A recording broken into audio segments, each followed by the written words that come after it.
श्री रामचंद्र जी 14 साल के वनवास के बाद जब वो वापस आए हैं तो उस वक्त उनकी वापसी का जश्न मनाया जा रहा है, सेलिब्रेट किया जा रहा है। और वहाँ 14 महिलाएं खड़ी हैं सर झुकाए। दोस्तों वीडियो को पूरा देखना, पसंद आए तो लाइक शेयर सब्सक्राइब करके जाना। कि पर्दा अरब से शुरू नहीं हुआ, पर्दा भारतीय संस्कृति का अटूट अंग है।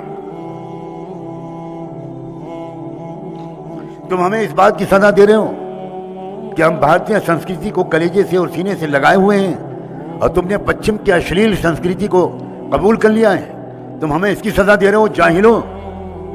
तुमने कुछ नहीं पढ़ा, तुमने कुरान नहीं पढ़ा, समझ में आ सकता है, लेकिन तुमने रामायण भी नहीं पढ़ी। तुमने रामायण का सीरियल देखा होगा नौटंकी की तरह, लेकिन तुमने रामायण नहीं पढ़ी।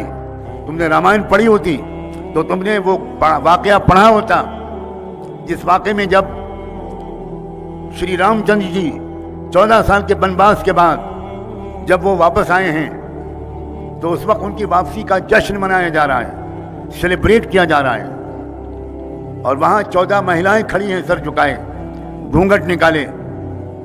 और श्री रामचंद्र जी के भाई श्री लक्ष्मण जी से कहा जाता है कि आप आज की खुशी में अपनी भाभी श्री रामचंद्र जी की पत्नी सीता जी के गले में हार डालिए, माला पहनाइए। श्री लक्ष्मण जी वो 14 महिलाओं के सामने जाकर सर झुकाकर खड़े हो जाते हैं, लेकिन किसी के गले में हार नहीं डालते। लोग उनसे कहते हैं कि लक्ष्मण जी जल्दी कीजिए, कार्यक्रम और भी है। तो लक्ष्मण जी कहते हैं कि इन 14 महिलाओं में मेरी भाभी सीता कौन सी हैं, कोई मुझे बताए तो। मैं उनको नहीं पहचानता, मैं किसके गले में हार डाल दूं। तो लोगों ने कहा कि 14 साल आप अपनी भाभी की हिफाजत में यहाँ रहे हैं और आप सीता जी को नहीं पहचानते। तो लक्ष्मण जी ने कहा कि मैंने इस 14 साल में कभी अपनी भाभी सीता के चरणों से ऊपर देखा होता, कदमों से ऊपर देखा होता, तब तो मैं पहचानता। मैंने कभी उनके कदमों से ऊपर निगाह नहीं उठाई। यह है पर्दा।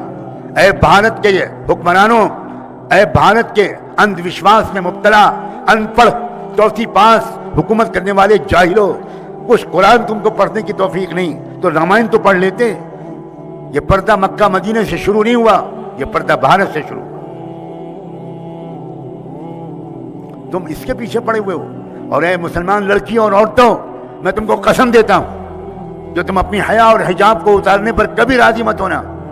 जान दे देना, लड़ पड़ना, कानूनी तमाम इक़दामात उठाना, लेकिन कभी बेपर्दगी को कबूल नहीं करना।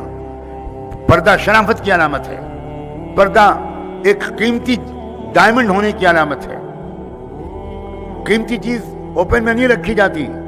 कीमती चीज सोने की अंगूठी, सोने का जेवर एक मखमली केस में रखा जाता है। उस केस में ताला डाला जाता है।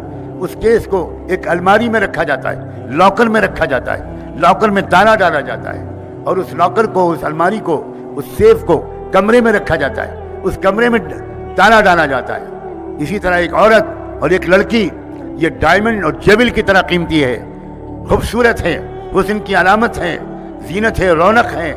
इसको हम सरे बाजार गुंडों और ओबाशों के सामने मताए कूचो बाजार की तरह खोलने की इजाजत किसी औरत की शराफत नहीं देती।